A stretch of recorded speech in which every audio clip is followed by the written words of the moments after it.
राधे राधे, जय सिया राम। लक्ष्मण के चरित्र के बारे में तो आप सब जानते ही हैं कि लक्ष्मण का चरित्र पूरे जगत का सबसे बेहतर चरित्र रहा है। आज तक का ऐसा कोई व्यक्ति नहीं निकला जो लक्ष्मण जैसा चरित्रवान हो या मेघनाद जैसा चरित्रवान हो। शूर्पणखा रमणी बनकर आती है लक्ष्मण को रिझाने, और शूर्पणखा भगवान राम का जो संवाद हो रहा है, 4 पंक्तियां हैं। जो कह दिया उसे कहने में, जो कह दिया उसे कहने में, फिर मुझको संकोच नहीं। अपने भावी जीवन का भी जी में कोई सोच नहीं। मन में कुछ वचनों में कुछ हो, मुझ में ऐसी बात नहीं। सहज शक्ति मुझ में अमोघ है, दांव पेच या घात नहीं। सहज शक्ति मुझ में अमोघ है, दांव पेच या घात नहीं।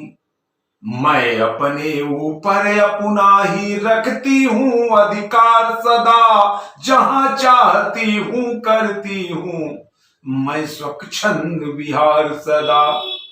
कोई भय मैं नहीं पालती, समय विचार करूंगी क्या। बाधाएं डरती हैं मुझसे, उनसे आप डरूंगी क्या। डरती हैं बाधाएं मुझसे, उनसे आप डरूंगी क्या। अर्धयामिनी होने पर भी इच्छाएं हो आई मन में। एकाकिनी घूमती फिरती आ निकली मैं इस वन में।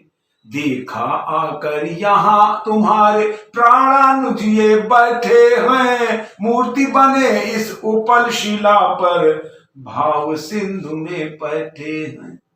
सत्य मुझे प्रेरित करता है, सत्य मुझे प्रेरित करता है कि मैं उसे प्रकटित कर दूं।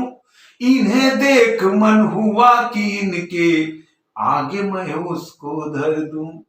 वह मन जिसे अमर भी कोई कभी क्षुब्ध कर नहीं सका। कोई मोह लोभ भी कोई मुग्ध लुब्ध कर नहीं सका। कोई मोह लोभ भी कोई मुग्ध लुब्ध कर नहीं सका। इन्हें देखती हुई आड़ में बड़ी देर मैं खड़ी रही। क्या बतलाऊं किन भावों में पड़ी रही। क्या बतलाऊं किन भावों में पड़ी रही। फिर मानो मन के सुमनों में माला एक बना लाई। इनके मिस अपने मानस की भेंट इन्हें देने आई।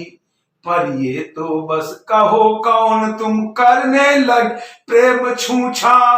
यह भी नहीं चाहती हो क्या जैसा अब तुमने पूछा। चाहे दोनों खर रहे या चाहे निकले दोनों ही खोटे, बड़े सदैव बड़े होते हैं, छोटे होते हैं छोटे। बड़े सदैव बड़े होते हैं, छोटे रहते हैं छोटे। बड़े सदैव बड़े होते हैं, छोटे रहते हैं छोटे। तुम सबका यह हास्य भले ही करता हो मेरा उपहास, किंतु स्वानुभव विचारों पर है मुझको पूरा विश्वास। तो अब सुनो, बड़े होने से तुम्हें बड़ी बड़ाई है। दृढ़ता भी है मृदुता भी है, इनमें एक कड़ाई है। पहनो कांत तुम्ही यह मेरी जयमाला सी वरमाला। अरे अभी प्रसाद तुम्हारी यह एकांत पर्णमाला। मुझे ग्रहण कर इस आभा से भूल जाएंगे ये भूभंग। हेमकूट कैलाश आदि पर सुख भोगेंगे मेरे संग। हेमकूट कैलाश आदि पर सुख भोगेंगे मेरे संग। अब जब सूर्पणखा ने इतनी बात राघवेंद्र से कह डाली, अब राघवेंद्र कैसे चुप रहते। राघवेंद्र ने भी उसको इशारे इशारे में कुछ कह दिया। अब क्या कहते हैं, राघवेंद्र बोले रमणी से बिना कहे भी वह वाणी, आकृति से ही प्रकृति तुम्हारी प्रकटित है हे कल्याणी। निश्चय अद्भुत गुण है तुम में, फिर भी मैं यह कहता हूं, निश्चय अद्भुत गुण है तुम में, फिर भी मैं यह कहता हूं, ग्रह त्याग करके भी वन में सपत्नीक मैं रहता हूं। किंतु विवाहित होकर भी यह मेरा अनुज अकेला है, मेरे लिए सभी स्वजनों की कर आया अवहेला है। इसके एकाकी स्वभाव पर तुमने भी है ध्यान दिया, तब इसे ही पहले अपने प्रबल प्रेम का दान दिया, तब इसे ही पहले अपने प्रबल प्रेम का ध्यान दिया।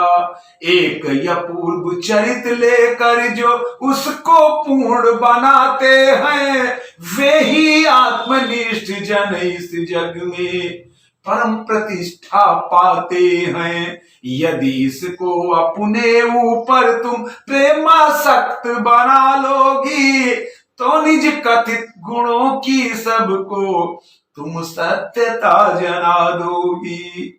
जो अंधे होते हैं बहुधा प्रज्ञा चक्षु कहाते हैं, गौर करिएगा, जो अंधे होते हैं बहुधा प्रज्ञा चक्षु कहाते हैं, पर इस प्रेमांध बंधु को सब कुछ भूला पाते हैं। इसके इसी प्रेम को यदि तुम अपने वश में कर लोगी, इसके इसी प्रेमा बंधु को अपने वश में कर लोगी, तो मैं हंसी नहीं करता हूं, तुम भी परम धन्य होगी। भेद दृष्टि से फिर लक्ष्मण को देखा सगुण गर्जनी ने, वर्जन किया किंतु लक्ष्मण की अधर स्थित तर्जनी ने। बोले वह बस मौन की मेरे लिए हो चुकी मान्या तुम, यो अनुरक्ता हुई आय पर अब अन्यान वदान्या तुम। प्रभु ने कहा कि तब तो तुमको दोनों ओर पड़े लारे, मेरी अनुज बधू पहले ही अपनी आप बना वाले। हुई विचित्र दशा रमणी की, सुनियो एक एक की बात, लगे नाव को ज्यों प्रवाह के और पवन के भिन्नाघात। कहा क्रुद्ध होकर तब उसने, तो अब मैं आशा छोड़ूं, जो संबंध जोड़ बैठी थी उसे आप ही अब